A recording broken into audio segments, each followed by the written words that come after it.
Welcome to Elks 101. Another episode of Elks Central, breaking this one down. Rankin, touchdown Edmonton! Fajardo, Dunbar, back on top go the Elks!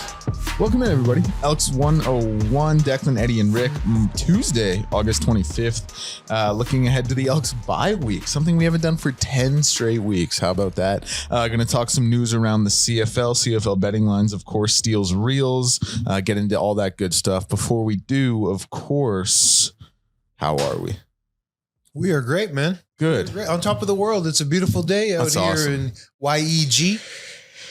You know, I'm golfing today. Oh, where at? Tournament. Eagle Rock this afternoon. What is it with Canadians in describing cities by their airport code? Because I don't think that's not a thing anywhere else, is it? No, it's not. And that's fairly a newer thing too, isn't it? Probably the past under 10 years. Dude, I don't think I heard YEG until I was in grade 12. And I was like, what are you talking about? Yeah.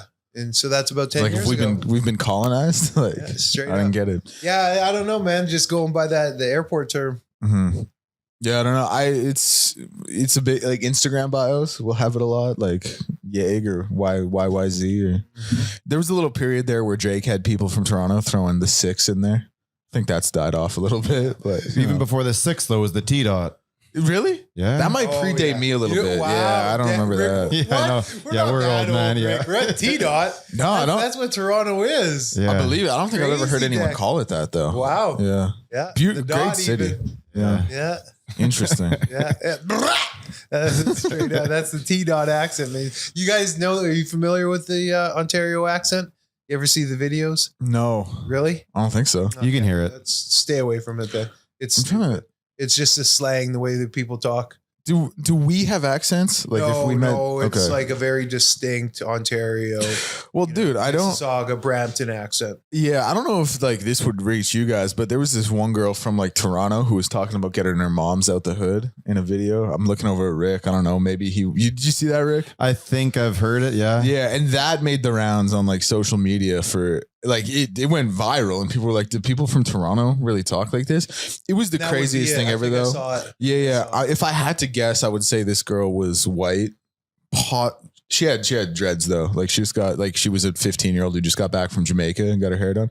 Possibly Latina, but she was talking with the craziest. To my word, bam. Yeah, dude, it was crazy, man. It was the craziest black accent, but it was almost like a black person taught it to her as a joke and was like, hey, go talk like this. This is really cool. Yeah, and she but I'm going to keep. And then hey, this might be your area a little bit more than mine, so feel free to go off. But it was crazy, dude. And I've been to Toronto, obviously, and it's just, I don't know. I never but I guess you said it was like a Mississauga Brampton thing. So I don't know. Yeah. It's more of the GTA right in there. But it's definitely a thing, that slang they got. The craziest one is East Coast, Newfie, obviously. Well, that's different. That's a Newfoundland's a different country, though. That slang that we're talking about is they're you're talking about slang. Well, it's like an accent, but it's slang. Yeah. It's the way they talk, but it's they're trying. When you talk Newfie. Yeah, it's that's a Texas drawl. That's how you speak out there. If Newfoundland seceded today, we'd be like, that makes sense. You guys are your own country anyway. Forgotten province. I do some business with some Newfies, man. Yeah. They do. You gotta listen closely sometimes. Yeah, it's got to be like how the Northern Irish feel in the UK. We're not really a party at all. A lot to talk about today. I know we want to talk a little bit about the Ottawa Red Blacks. First bye in 10 games, like I said. Let me actually start there and ask you that. First of all, when you have a bye, do you remember what the longest amount in weeks between byes was in your career? Yeah, man. How long was it? Very distinct. Full season. No way. Yeah, we had a bye in week 2. Oh, we've talked about this. Yeah, the Grey Cup year. And then a bye the last week of the season. So talk about a useful bye week in the season. Really looking out for player safety. Yeah, no kidding. Played 16 or 17 straight games of football. Unbelievable. So what was it like when you finally got to that bye week? At the end? Yeah. It was a party, bro. I believe it. It was a party. Yeah, it was because we had first place secured up. So it's a different mentality than your typical bye week. We had first place secured. We were on a heater. So en route to winning the Grey Cup. We finished 14-4 that year. Yeah. So let's just put it in perspective. The Elks are sitting at 8-3. 14-4 is a freaking good record. You know, it really was a good record. But we won 10 straight games down the stretch. Like we were on such a heater en route to winning the Grey Cup. So that bye week, it was nice. We were rolling, had first place secured, but you know, we were winning games doing it. We weren't just fighting and clawing, getting by. We were really rolling. So everybody went home. I checked out for a solid week and just had a lot of fun. Coach extended the bye even by a day or so because we had that secondary bye coming up as well due to the first round playoff bye. So it was a sweet time, man. I remember it fondly, actually. Really, just it's like a vacation. It was. It was. That's exactly what it was. And I treated it as such, and then went to Winnipeg and just big vacation destination. Well, I was gonna ask, like, do players like partied it up and lived it up, man? It was fun. It was a lot of fun. Do players get out to like Mexico and stuff like that? Like guys, you'll have probably the not odds, as like much. big money guy. Yeah, but there's not a big amount of big money guys in the CFL where you're not just we're hopping a flight to Mexico for a week. Nah, but you would have a couple of receivers throughout my time. I know would go on trips. Fred Stamps. I remember Freddie. Freddie was low key. He seemed like a low key dude. Low key and cash. Fred was like the number one guy. I say this like I know him, but he was like the number one guy to me who felt like it was head down, do my work. Yeah, Freddie was cool, man. Yeah. He was too cool. Like he was, even the way he talked and conducted himself, the way he walked. You like wanted to impress him almost. Man, he was cool. He was a cool dude. Yeah, yeah. You know? I know some people like that, like some friends of friends. So I'm like, I want to impress this guy. Just want to be good around them. They're just like, don't fumble your word. Yeah, and it's like they don't. Yeah, and it's people who don't try. They just like have a natural coolness to them. It's his aura. Yeah, exactly, aura, exactly. Some people just have it. Yeah, thank Brandon you. Douglas. I appreciate that.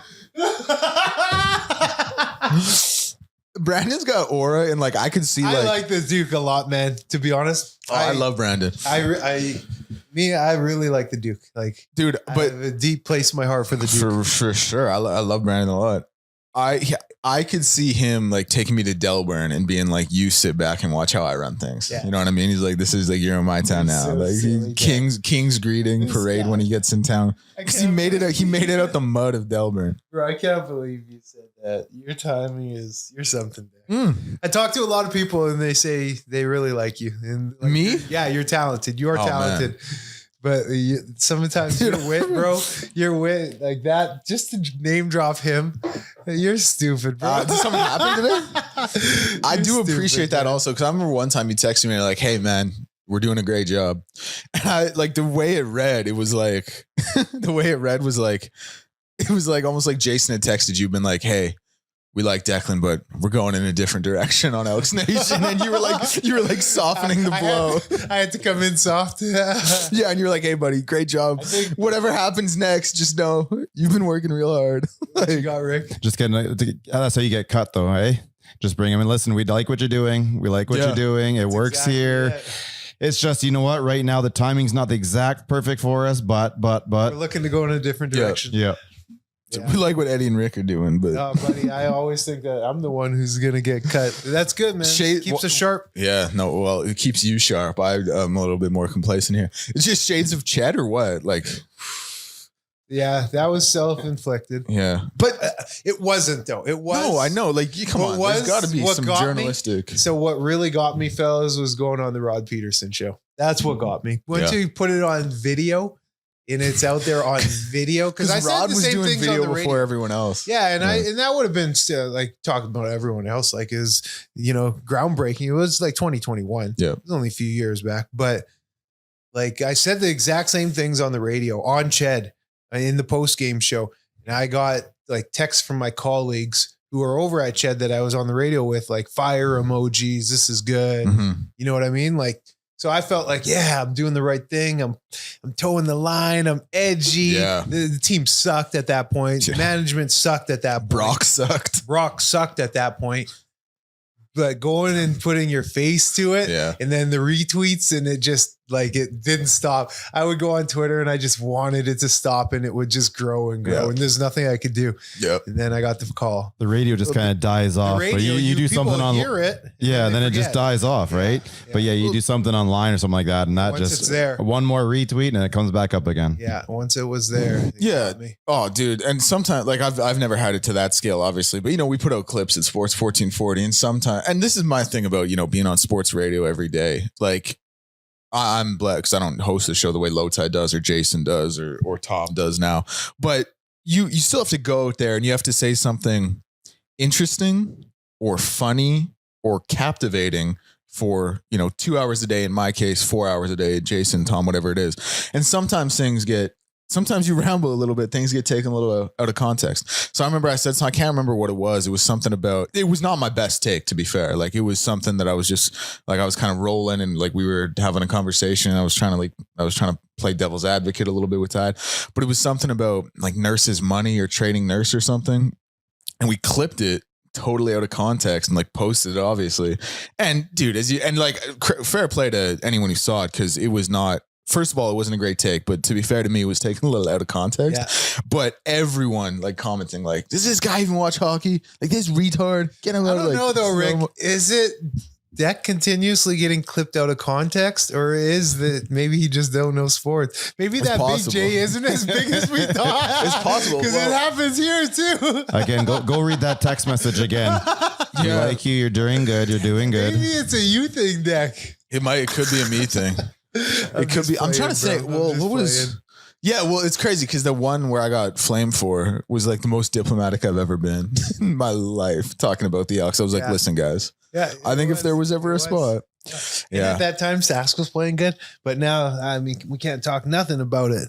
Double E are rolling. Oh man, a lot of news in the league, huh? Yeah. Well, do you want to jump over across the league a little bit? Because I got one question for you guys about the Elks quickly, and just something we can touch on. And then, if you guys want to, I wrote an article on the top 25 Elks to the midpoint in the season. We can get to that as well. But I talked about this with Connor on the Jason Greger show yesterday, and talking about ceiling and floor for this team. And I think we'd all agree the ceiling for this team is a Grey Cup championship. I think there's no questions about that. No doubt for sure. I actually think the floor, and this is where I want to get your guys' input. I actually think the floor is the West Final.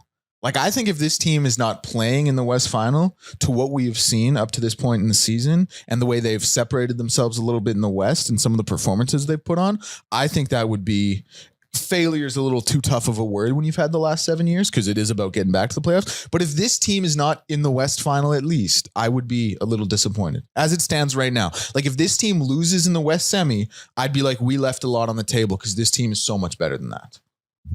I think it all depends on how it goes, right? There's always the I word that gets involved. And then if you lose a couple starters in the wrong position, you become really vulnerable out there. Like I'm not even going to say it, but if, one specific person went down, the backup there probably isn't getting us very far. Yeah, obviously. Yeah. So if we just stay healthy, then I agree with you. Like that, if you were to lose in the West semi, that would have to be like one hell of a game where at the end of you just kind of tip your hat to the other team and go, hey, listen, there's two teams on the field and one has to win and one has to lose. And you guys just kind of beat us today.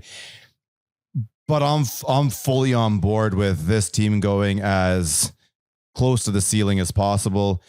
That's my goal right now. That's where I see this team going, is going right to that final game. So initially, yeah, I'll agree. No doubt about it. The ceiling, Grey Cup. For sure. Beat us there. And the floor is the West Final because you should be hosting that based off the record in the standings. I agree. And that's what I'm taking a look at right now. So every team in the West has played 10 games. So it's easy math for this old dummy. There's an 18-game season, 8 games left. Edmonton has played 11. Edmonton is sitting at 8-3. Sask is sitting at 6-4. So if Edmonton, even we mentioned this in our previous program the other day, Elk Central, if Edmonton goes at 4-3, and that would be somewhat of a flat, soft letdown of a second half compared to how they've been rolling. Again, 4-3 feels like the floor a little bit for the last 7 games. Edmonton is still then at 12 wins, where Sask in their final 8, they need to go 6-2 to get to 12. That's challenging to do, and they play each other in week 18. Do. Yep. And for anybody who doesn't know, we come back, we play Calgary back-to-back, then we go to Toronto, we play Hamilton at home, we play Hamilton on the road, Winnipeg comes back here again, and then you finish it off against Saskatchewan. So BC likewise, BC's 5-5 through their 10. So they need to finish with a significant heater. Yeah, like 8-0 would get them to 13-5. I would say, barring a significantly soft second half by Edmonton, the West Final is the floor. And like obviously that was my take, so I do agree. The only thing I would say is like BC, and we talked about this a little bit yesterday, they're kind of getting a little hot and frisky at the right time. Like they're looking like if I was to say right now, I would say they're the second best team in the West over Saskatchewan. They obviously just beat Saskatchewan. I would agree. But they're healthy. Nathan Rourke is playing. Nathan Rourke kind of does this. He kind of starts slow and then picks it up. Like that's kind of been his thing a little bit more than we realized. Yeah, the defense really started slow, historically slow, but shout out Mike Benavides. Really, ever since the game against Edmonton, they've turned things around and have been playing much better football. Yep. And we I guess look at it in a vacuum because really we break things down week to week. But BC, and now that it's been 10 games that have passed, it was really only a 3 or 4 game stretch where they looked really bad. Outside of that, this team has played some good football. Yeah, they really have. What's the spread of us versus them? Say like after this bye week, we were going against them. What are you guys making the spread at? Games in Edmonton. I love this game. You know what I love about this game? Because I, obviously a college football guy, I always like to say, well, if it's at a neutral site, we don't get to do that in the CFL. In Edmonton, that's where I was going to say 3.5. Yeah. I was going to say 3.5. And then let's just say the game's in BC. What's the difference? I might give Edmonton. Records as is now. Yep. I might give Edmonton 1.5. Yeah, I would say 1.5. Yeah. And BC, like, you know, they have, like, I would say, obviously Edmonton only has 3 losses this year. I would say they've given Edmonton their worst loss. And I would also say they've given Edmonton their worst win. And you never want to do that because, you know, Backup quarterback the whole game. Yeah, through 4 arguable. picks. Worst loss though.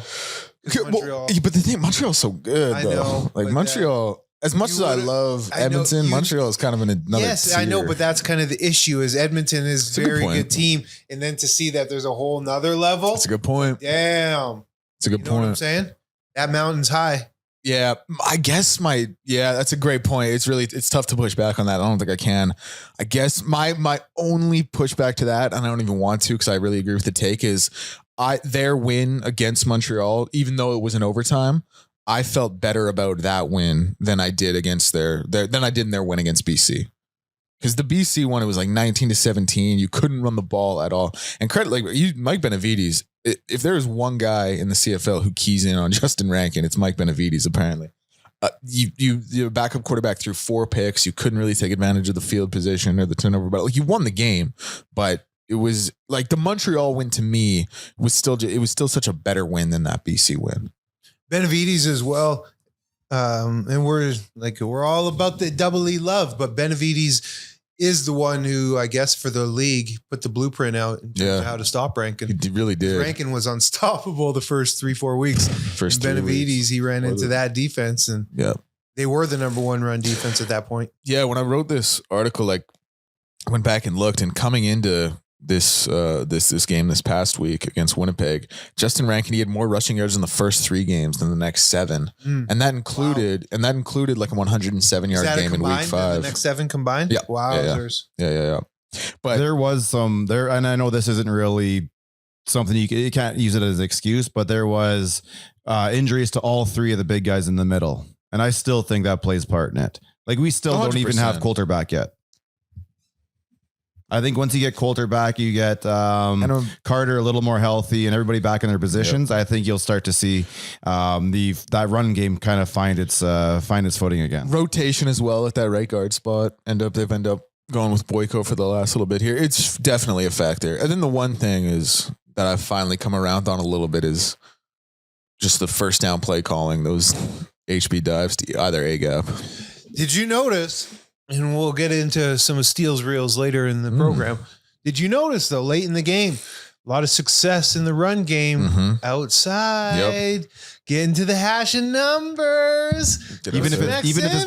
Even if it's not a run, it's a bit of like a swing pass. Yes. Just to the outside of the tackle, the same thing. Outside, just to the outside, not wide. When we say stretch and get outside, no, we're not saying get outside the numbers, but you want to work at a nice angle from the hash to the numbers, gaining yards vertically. You feel me? 100%. And another thing that I think is really underrated is you have some receivers on this team who can really block. Like they can really block in the pass game. Brendan O'Leary Orange. Required. I've always been really impressed with his block. Whether he's coming down, not that he's come down and laid like Sports Center top 10 cracks or anything like that. But even just when he gets like hands on pads against the half and like can turn him, he is. He's a big guy. He can get in there. He is big. Yeah, He's huge. And that's an Ed Hervey trait. Yep. Having been a part of a couple of Ed Hervey teams, it's a required thing. Is you're as a receiver, you're gonna be mandated to block. Yeah, and like you are needing to block. 100%, because like Austin Mack, and granted we don't have to see him downfield blocking that much, but when we do, like he's another guy who really gets his hands on the shoulder pads there,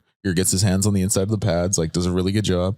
And for a guy, I don't know, like a guy who's a number one receiver, that's, you maybe don't always want to do that. Like it's kind of underrated to like have to, put your nose to the brimstone and go out there and block somebody. Now, granted, those DBs and wideouts, it's fake blocking out there, but he does a good job. Like he does. Get a body on a body. Yep. Yeah, get a body on a body. Receiving core deck. Couple too many drops this season. Yep, for sure. 100%. I can, you know what? I was looking at these numbers the other day. Now, targets to actual receptions, it doesn't have the drop stats in there. But it's not the worst indicator because we do have the numbers. Let me give them to you here. Austin Mack leading the league in receiving. Is this the advanced analytics? This is not advanced analytics. Remember how Connor was busting that down last week? Yeah. His program. Do you remember that? Yeah. This is got it from 3 down, I believe. Yeah. Okay. I can go back. I'll just look at like targets versus receptions here because it's obviously not always drops and it doesn't count, bad balls or PBUs, whatever. Sure. But Austin Mack, 87 targets, 57 receptions. TJ Luther. How many fumbles does Mack have though? 2 or 3? I don't know if that's going to be there. One. It's not here. I think it's 2. I'll tell you this also. Fellas. In that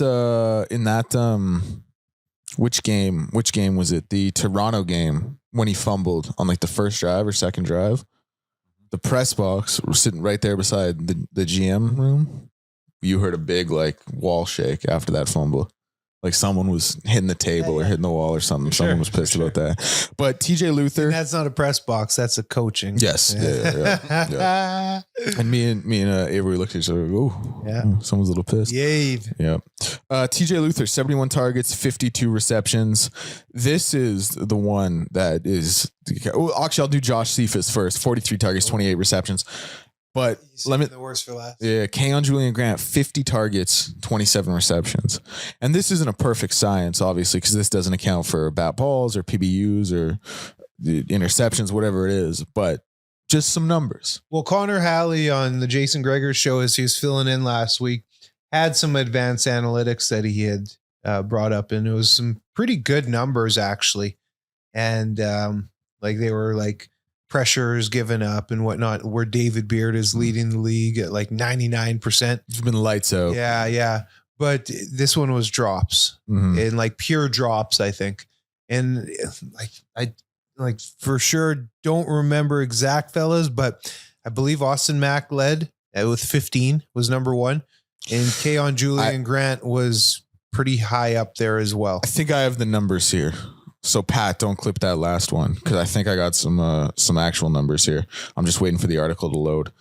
The most drops so far in the CFL this season. This is going back probably a week and a half ago. I will say also quickly, TJ Luther is tied for third in the most contested catches, but the most dropped passes so far this season. Austin Mack does lead the CFL with 8. Sorry, Kion Julian-Grant, because they only have the top 5 here. He is tied for third with 5. Yeah. And those are the only two. Elks. So there. That's all we need to know. Too many drops. Yeah. Too many drops. You don't want to have 2 guys in the top 5. But hey, how about this? A little bit of the positive. The most forced missed tackles this season is Justin Rankin. He's number 1. Dedrick Mills is number 2 out in Calgary. Kind of a shocking number because you think of him as a guy who just like bowls over people, but I guess if they don't get a hand on you, that counts as a missed tackle. If you had to guess Justin Rankin's number, what would you guess it is? And then guessing Dedrick Mills' number at number 2. I know because I heard it's like 70 and then the next is like 47. That's exactly what it is. Justin Rankin has 70 missed tackles forced. Dedrick Mills has 47 missed tackles forced. Yeah. Dang, bro. That's insane. Crazy how it's stuck because I just heard it on the radio. Like it wasn't a number that popped to me for some reason. I just kind of pulled those. What else? It's even crazier when you think about those 3 or 4 games where he just did not put up very good numbers. I know the 15 that I said when it was the drops. That was Joel DeBlanco, missed tackles. He's leading the league in missed tackles, right? Yeah. Is he? Okay. It's probably in this article here. It's in the article. Let me find it.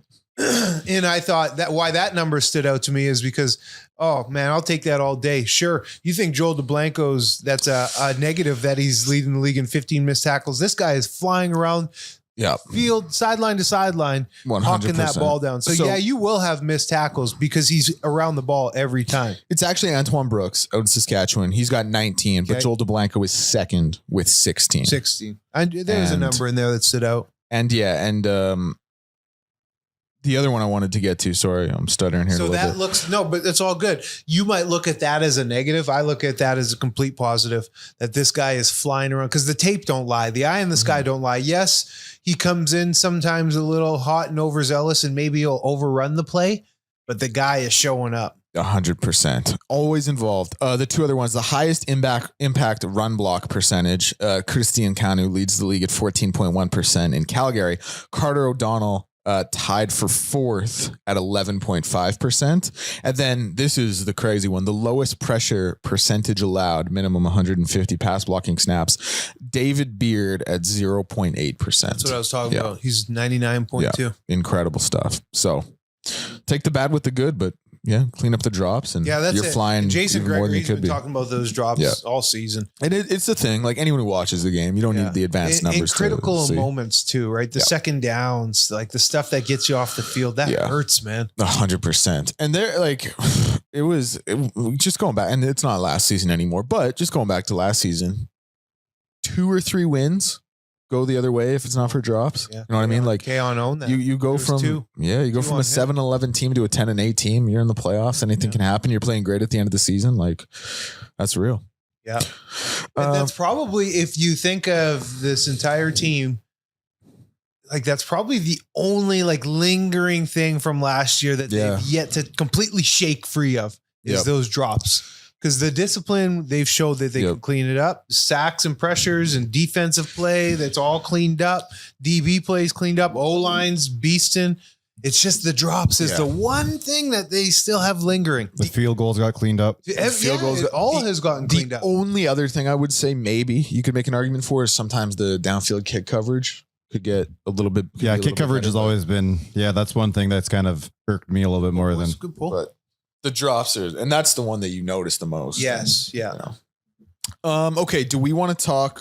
Do we want to get to? Do you guys want to hear this article run through, or do you guys want to talk a little around the league? Because I know. Okay. All right. Let's get to it. Because I know this is a different article you had, or was this is the one I wrote on the top 25. Oh yeah. You know what? Let's maybe. I thought you were in the numbers one. No. My bad. No. But maybe it's a bye week. So maybe let's save this. Because it'll be.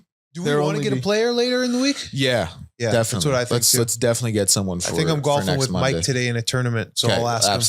Absolutely. Yeah. Tell him I say hey. I will. So I know you wanted to talk a little bit about the Red Blacks, I think. So I'll let you go off on that. Before we do that, because they bring in Jim Popp as an advisor, legendary GM. It's a good move. I like. Legendary GM. It. How old do you think Jim Popp is? Oh, low 70s.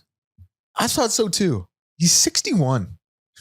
Yeah, he's way younger. Dang, sorry, Jim. Dude, he was doing all that winning in like his late 30s, early 40s. I think it's because he has that white hair. He's got he's always that white hair at an early age. Dex said it. Like when he's doing all this winning, you would think he's like 50s, 60s then. Yeah. No, he's 61. Wow, he was winning young. So I remember we were talking about it yesterday, and someone texted in and was like, Jim Popp, he's got to be in his 80s now. He looked at 61. I like, man, spring Popp. Yeah. I like the move. And this is and they let go of Berkey. Ryan Dinwiddie, I think, at the end of the season, they're not going to let him go. I think one of those 2 jobs, though. I think he's can't. Okay, let me talk about that before Ottawa. It's rare to have success. Wally Bono had a bit of success with it. But it's rare. Chris Jones, kind of. No. It's rare to have success, bro. Being the head coach, being the GM, and oftentimes being a coordinator of some sort, be it involved in the offense or defense. But just being the head coach and GM, it's too many hats to wear. It just is. And then the GM might see the game differently than the head coach. So there's that conflict of interest alone right there with signing personnel. When you have all the power, I've been a part of teams where that man has all the power, and the teams I was on, it was Chris Jones, like you alluded, but you're stretched too thin. Yep. I've seen it with Chris Jones when he had the leash with Ed Hervey, when Ed Hervey was the GM. Chris Jones still then was the head coach and the defensive coordinator. But the attention to detail, it was super fine, man. Like, we were in meeting rooms and Chris Jones had as sharp as a tack because he spent that time with us. Mm-hmm. But then transfer over to Saskatchewan, where they gave him the entire organization, where he was the GM, head coach, D coordinator, involved in all whack-load of player personnel decisions. Man, I saw the details slip firsthand, and I was probably one of the few people that really noticed it, because I was a student of the game and paid attention in meetings and stuff. And there was a couple of guys who played in Edmonton and then in Sask, like a Willie J, but Willie was younger at that point in time. Probably wouldn't have noticed the slippage, but I saw it in Sask, and we still were a good team. Mm-hmm. We still went to an East final via the crossover, but I saw that detail wasn't the same. We were not as crisp. We were not as sharp. And then we saw how it ended. It kind of just went downhill year over year with Chris as he held all those titles. And show me another Dickinson in Calgary. He's doing that, or was doing a little bit of that. And again, it's not having success with it. Calgary's not the same Calgary that they were when Huffnagel was there. Not the same powerhouse. So it's too challenging. And for the sole reason that I think you just stretch too thin, wearing too many hats. Yeah. And then I think there's kind of an added thing is, like, you can speak to this better, is I think a lot of, these situations, and Wally Buono to win 5 Grey Cups doing both, crazy. Like, you think makes it in 2 different teams, makes everyone think it's attainable for them. And then, you see it play out and it's like, well, it's really not. My other thing that I feel like factors in is, like, normally when this happens, the team starts, you get off to a bad record early, and then it really just snowballs. Right. And you talk about, like, just not, do you think that whoever is in charge, do you think that they feel like they just need to pay more attention to, like, the GM role as opposed to what got them there in the coaching? Yeah, that's kind of the problem, is where do you pay more attention? Right. Usually these coaches they're coaches, and then they get the GM role. How often do we see someone who's a GM, like a Sean Burke, or in Winnipeg, Kyle Walters? He's not coming down into the coaching realm and becoming a coach on the field. Yeah. He's staying in the office, right? Because my thing would be, like, we're seeing these coaches cross over into the GM roles, and it's not having success. Coaches need to stay at coaches. Yeah. Because my thing would be, like, they think, like, I know I'm a good coach. Like, I've proven that I'm a good coach. I must not be doing a good job as a GM. Let me focus on this a little bit more. Though. I don't know it. And I guess this is malpractice from even the higher powers ownership to not go and hire one guy to do all these jobs, because that is not good business. Rick, you're in business and in management. You can't have one person doing all the jobs. No, you definitely have to be able to hand your jobs off to other people. And when it comes to that, like, they're not being hired to do 3 jobs at once. Are they not just being hired?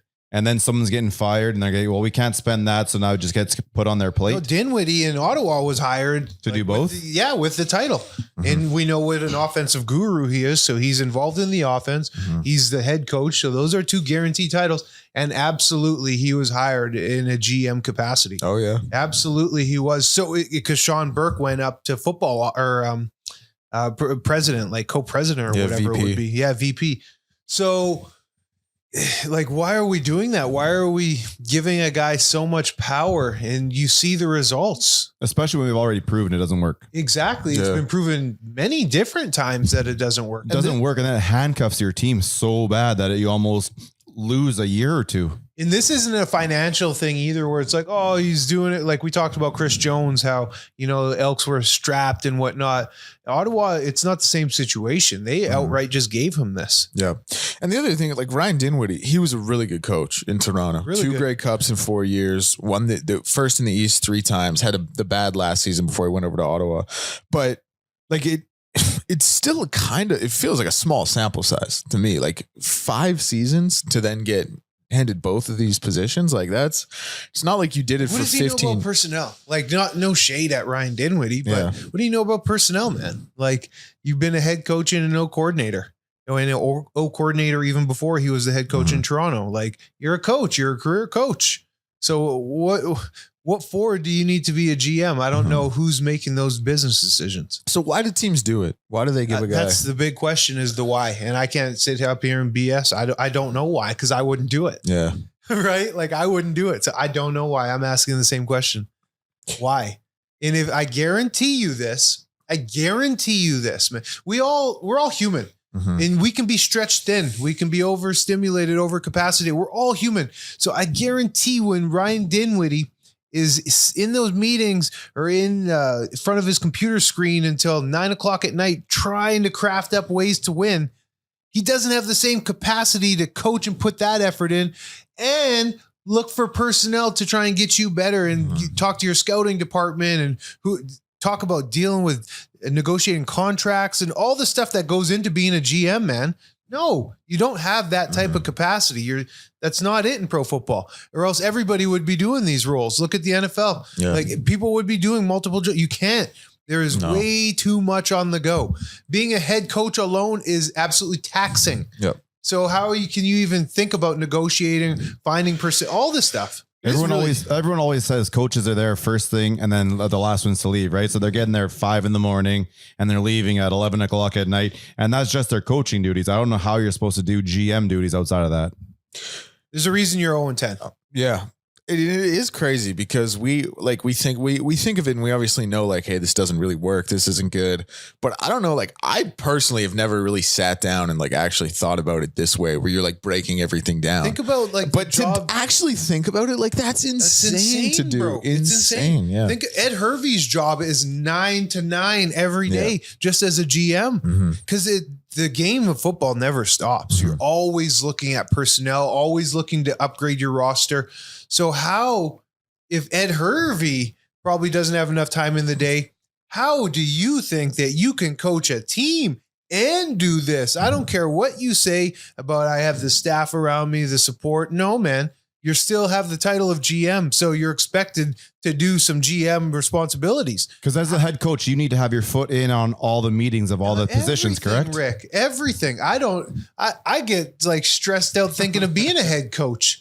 Thinking of how much you have and all the involvement. And when you're a head coach, guys, you're dealing with everybody's problems too. You're dealing with players' familial problems, issues back home. You have your own family you're trying to deal with. There's a lot of juggling, guys. A lot of juggling. And if your coordinator is not doing well, you have to like choose you're a to manager. Like, you got to take. You're a manager to your coordinators. He is their OC too, right? Like there is a lot of juggling, guys. It's not just like as simple as I'm walking in this door and putting this hat on. No, it doesn't work like that. Being a head coach is a crazy busy job. Now you're being a GM. Oh my goodness. There's a reason you're 0-10. So do you think they give him another year with both roles? No. Maybe. Yeah, probably actually. Unfortunately. And I say unfortunately because it's unfortunate for the Ottawa fan base. Yeah. Because if you just get someone, just look at healthy organizations. Look at the organizations that are doing well. Yeah. They have a GM. They have a coach.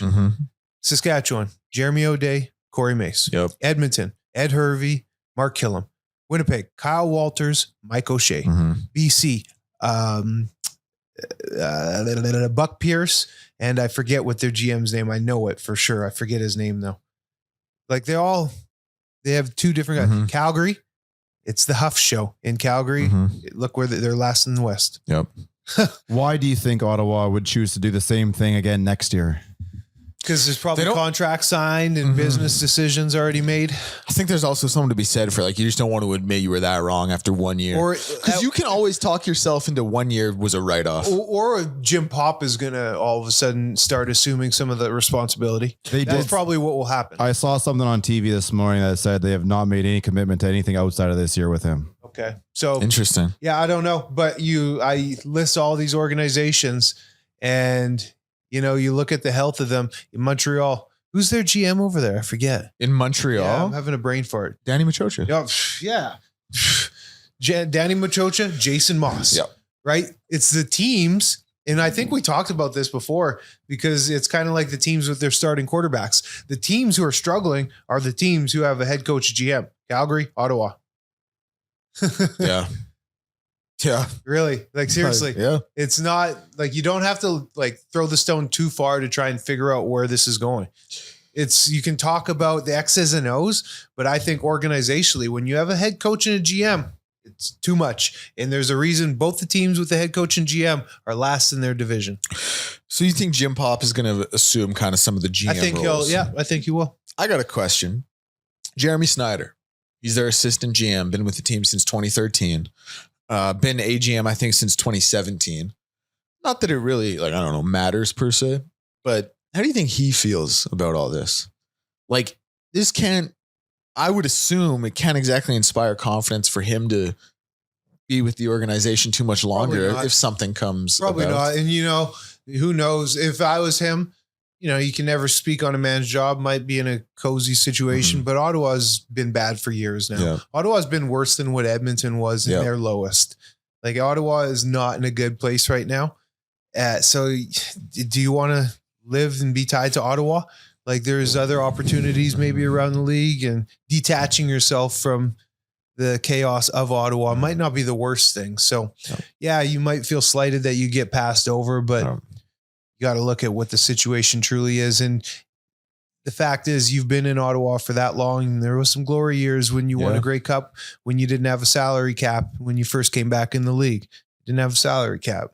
So, that helped Ottawa acquire and accumulate a lot of players initially, but since then, and Henry Burris ain't walking through that door. No, but since then they've been bad, bro. Like bad, they have. Bad. I have people ask me if they think they're going to fold. Yeah, I know already. And like they have such good digs over there at Lansdowne, and I think they have a pretty healthy. What is it? The Ontario OS, whatever their ownership group is. Oh, yeah. You know what I'm saying? Yeah, like I think it's healthy at least. Like it's not a fiscal organization where they're like in a really Ottawa unstable Sports and place. Entertainment. Ottawa Sports and Entertainment. Yeah. Like there is stability there, but it's just, you got to put the product on the field, man. Yeah, when we talk about the actual game itself, you got to put the product on the field.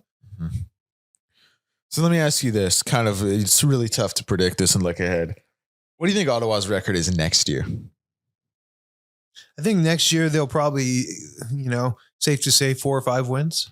Okay. Right. That's what I would say. That's pretty bad. Yeah. That's 4 or 5. And then well, forget next year, bro. Yeah, this year. Do you think they win a game this year? Dude, you know me. I was on the table saying I think 0-18 is very much there. I was saying that. I think they find a win somehow.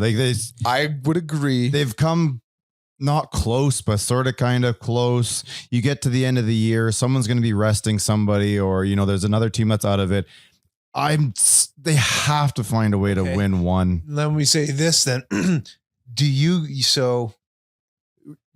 Different way of phrasing the question. Do you guys see Jake Mayer or McLeod Bethel Thompson beating another CFL team?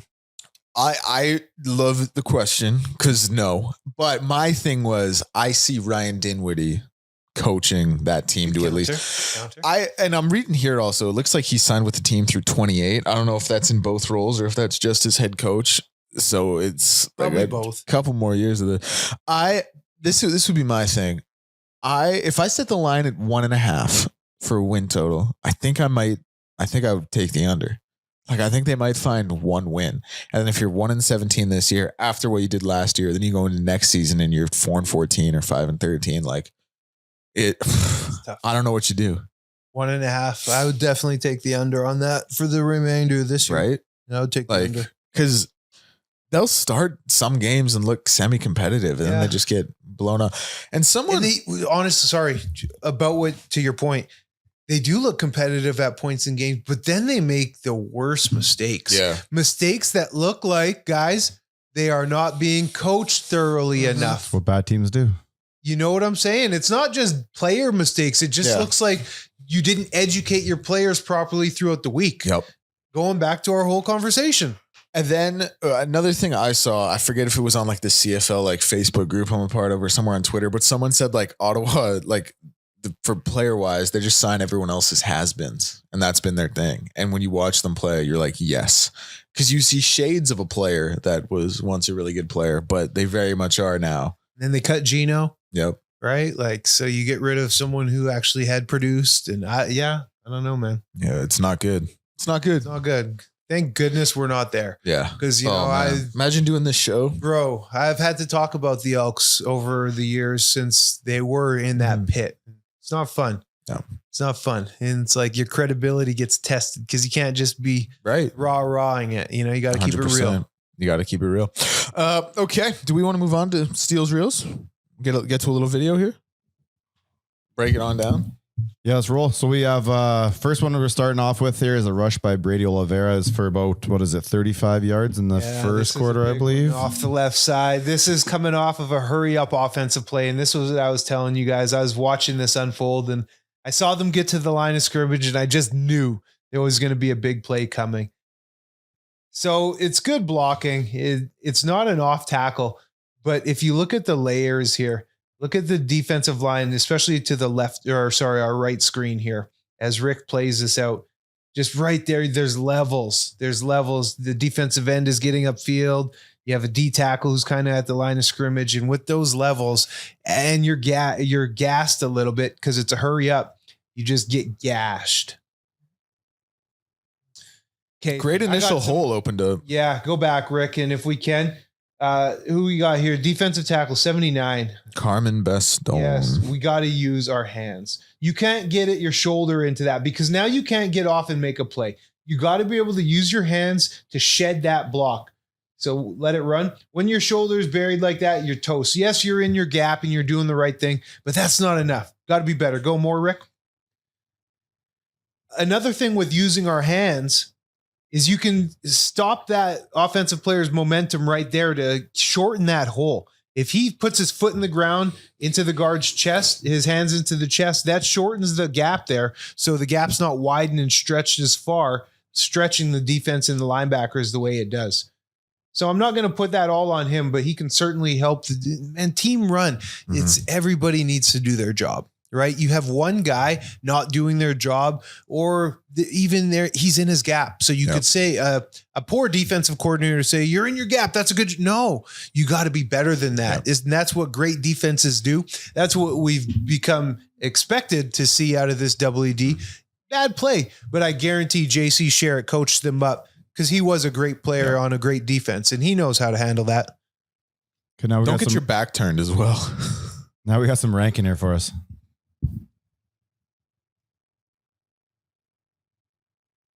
Untouched, like the blocking that this team and the buying into the blocking scheme.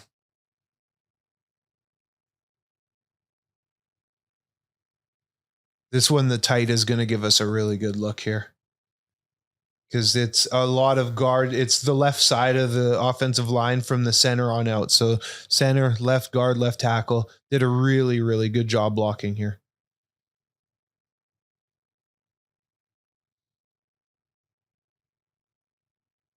Or right guard. Look at Jordan Murray get out there. Right guard really move that down.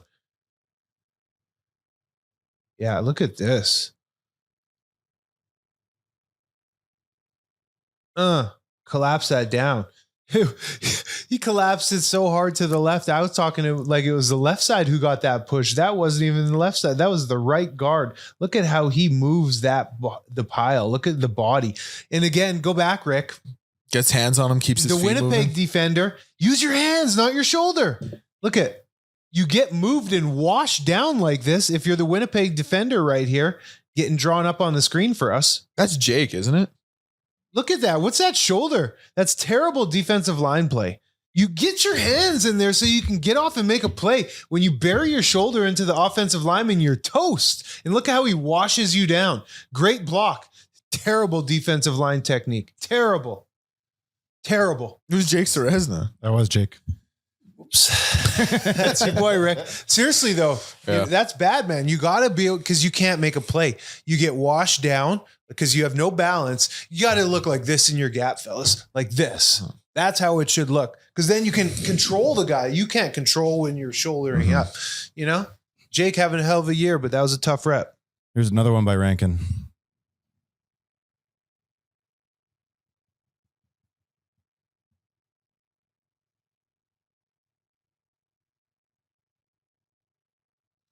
I love how they've been bringing O'Leary Orange through the hole as a lead blocker.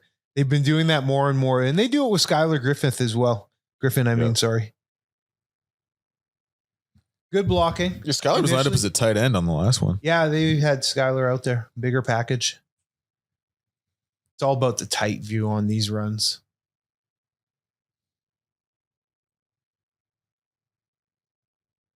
Head hunting downfield, O'Leary Orange, hey? Man, he's a big body. Yeah, he is. No tight?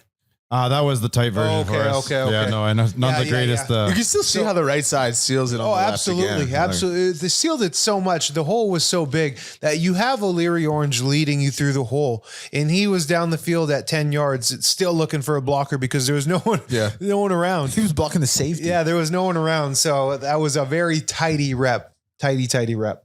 Now we're going to see the sack by Noah Taylor here. Timely. I love a second down sack, man. Get him off the field. Whoops, Stanley. Like he's looking 100, bro. Yeah, look at Stanley, man. Look at that, bro. That's tough, bro. Not to make this the Stanley show, but like, holy. Watch him. Oh my days. Nice move though. He gives him a little. Watch. Yeah, because hezzy. He gives him a little hezzy. He definitely gives him a nice stutter step hezzy. So that freezes Stanley's feet. But this is a really good move. It is. And quick. Noah's so quick off the edge. Once he gets those hips, man, it's over. I love the finish too, because it's easy at that point in time for Zach to climb the pocket. And, you get an arm on him, but he could slip off there and someone else can clean up your sack. Noah didn't let that happen. No. Once he had those claws on him, he made sure it was his.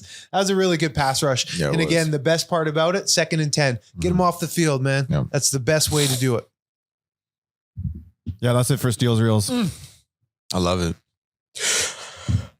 That was the one I was talking about. That play was the one where Malik, he goes like straight up and just tries to go mano, gets hands, and Noah fires low, gives a little stutter. Gave a little something. Yeah. But, oh, dude, again, we're here to champion what Noah Taylor did on that play, but I just got to say it one more time. Like, this is like when a tough way to go, dude. This is like when Brando was at the end of his life and was like 400 pounds and was just tough, like, man. It's to see a legend like Stanley Bryant like this, dude. It just doesn't feel right. You always want to go out, before you look like that. Yeah, it's like Kevin Garnett in that Nets uniform. Ooh, yeah. We could do a whole show on just washed athletes. Yeah, washed guys at the end. Yeah, dude, we should.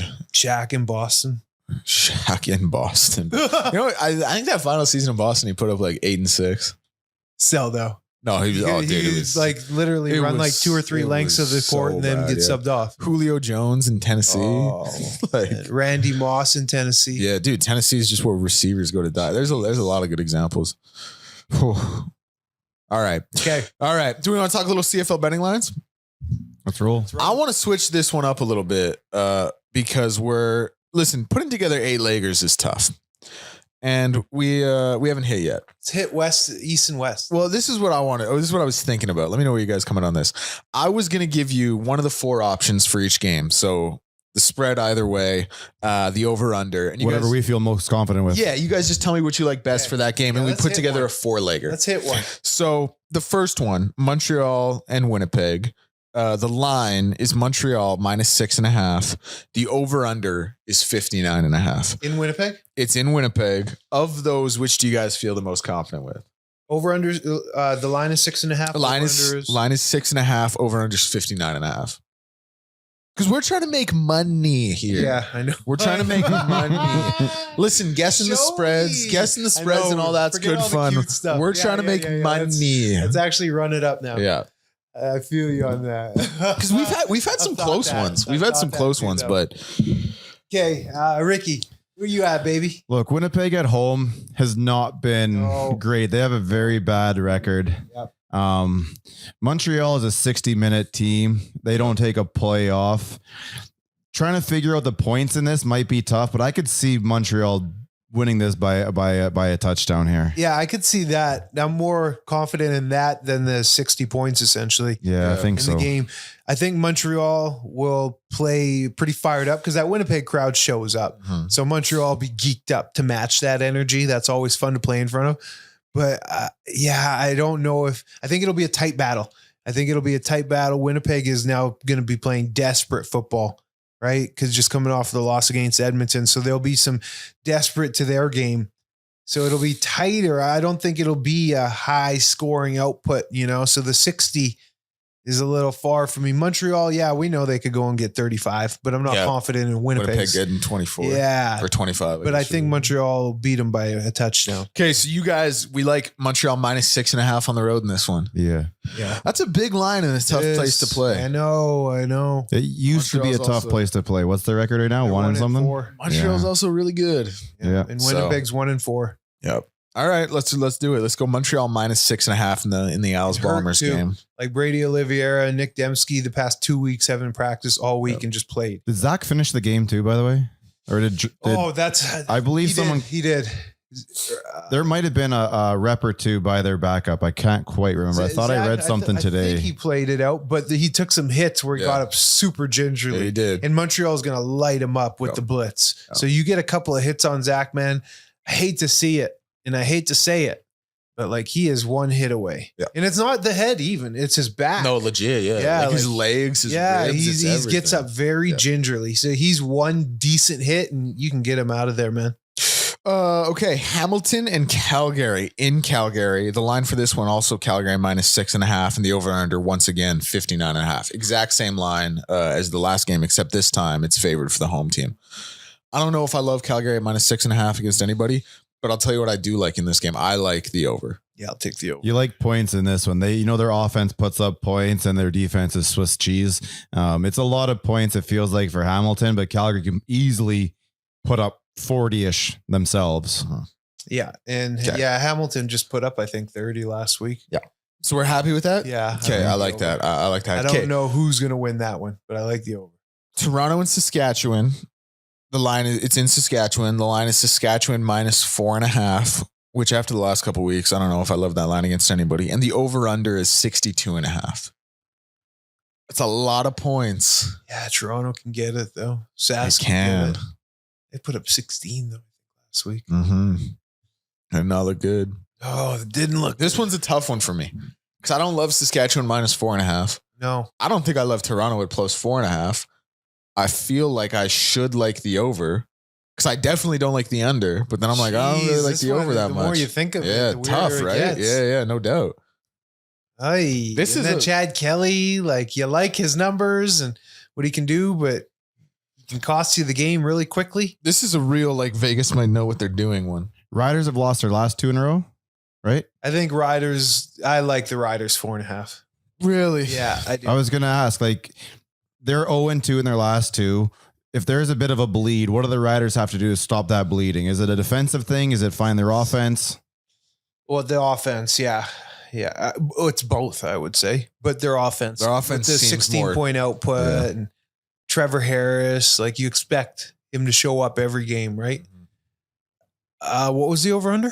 62.5. I'm taking Sass 4.5. Yeah, I'm there too. Yeah. Okay. There were a At couple of home? mistakes in that What's last the date? game. Date and time? It is August 29th at 5 p.m. Is that a Saturday?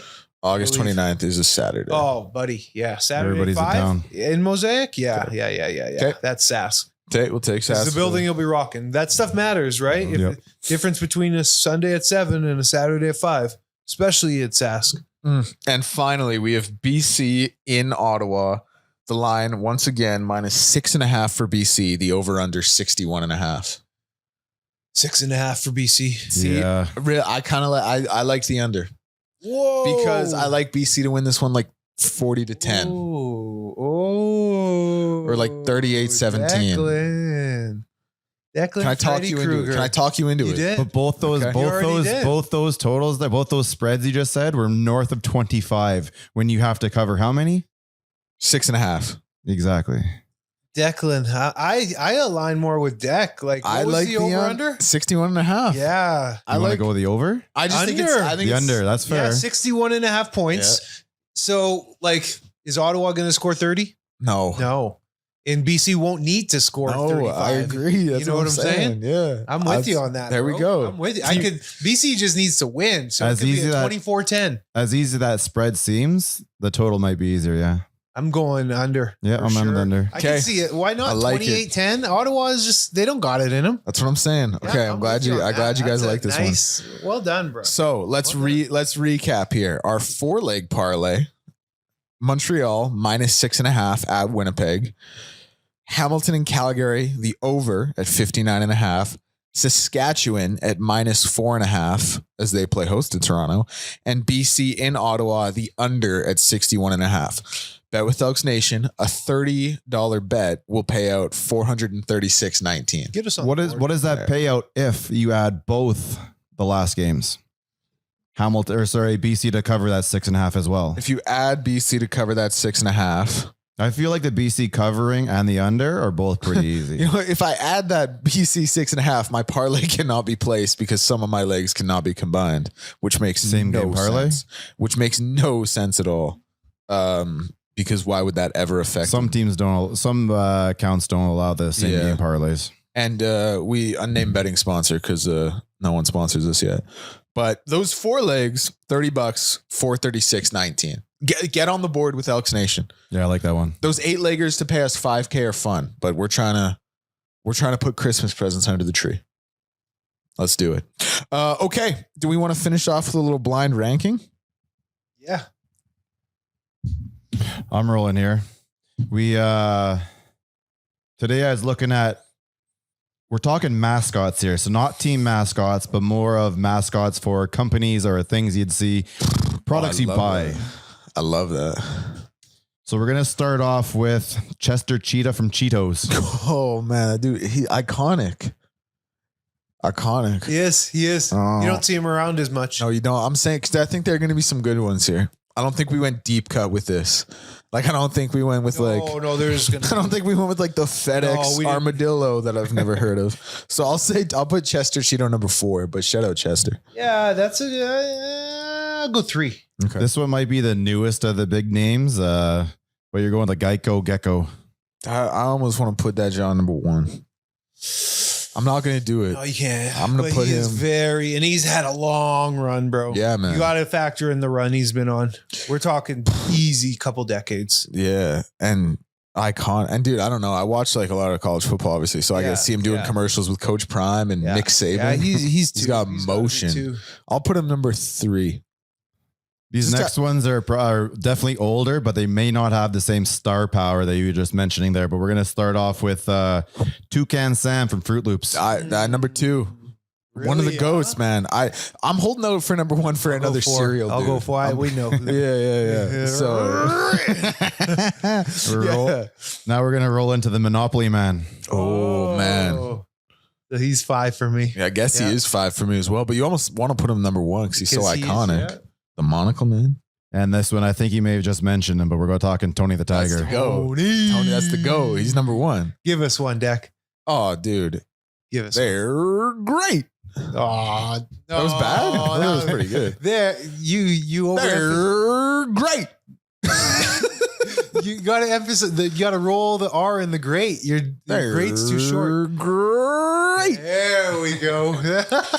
Dude, I remember when I was a kid watching like Frosted Flakes commercials as like an 8-year-old. They were obviously marketing it to kids, and Tony the Tiger was hanging out with these baddies, bro. And I was like, where'd Tony the Tiger get At these school. hotties? Yeah. Man, would you ever get like generic cornflakes and sugar those? Oh, dude, suckers up? I like never had Frosted Flakes as a kid. That's all I had. My mom was like almond mom, like health food all the time. So I would take the cornflakes and I would dump sugar on them and make my own 100%. Same with Rice Krispies, bro. I would take Rice like, Krispies, yes. And Same then there'd be thing. the pile of sugar. yeah. Oh, yeah, dude. Poison. Weird. But yeah, I think maybe I was bought like Frosted Flakes like twice in my life as a kid. Dude, even going to like hotels where they have those like little complimentary breakfasts, I would Continentals, yeah. I would like try and grab one and my mom would be like, put that back. Like, She still get that it way? there. Yeah. What does she eat? A lot of vegetables, Meat? a lot of less meat now. Less meat now. But yeah, like dude, a lot of like quinoa, a lot of lentils, a lot of like, yeah, stuff like that. Yeah. Yeah. Dude, as a kid, She's a granola. dude, dude, as a kid, like for dessert or whatever, a snack, I would eat the chocolate chips like by hand because we had some chocolate chips for baking. Hurting times. Yeah, dude, it was tough. That's why I think when I turned like 8, like whatever it was, like 17, got a car, like just McDonald's, McFlurries every night. Yeah. All right. I guess that's all. We will be back next Monday. No Elk Central this week, of course, unless we want to do one. Do a couple player interviews. We could see. Yeah, like I'm happy to run 2 this week. Yeah. No The issues. more the with merrier, that. I would say, 100%. because I want to get these guys out here. Yeah, no doubt. The way they're balling, man, I want to get them 100%. face in 100%. front and center and ask them the questions. Let Okay. the people see them. Well, we will aim for that. No Elks for the next little while, but Labor Day Classic next on deck. We'll break that down next Elks 101. Thank you for listening. Love you guys.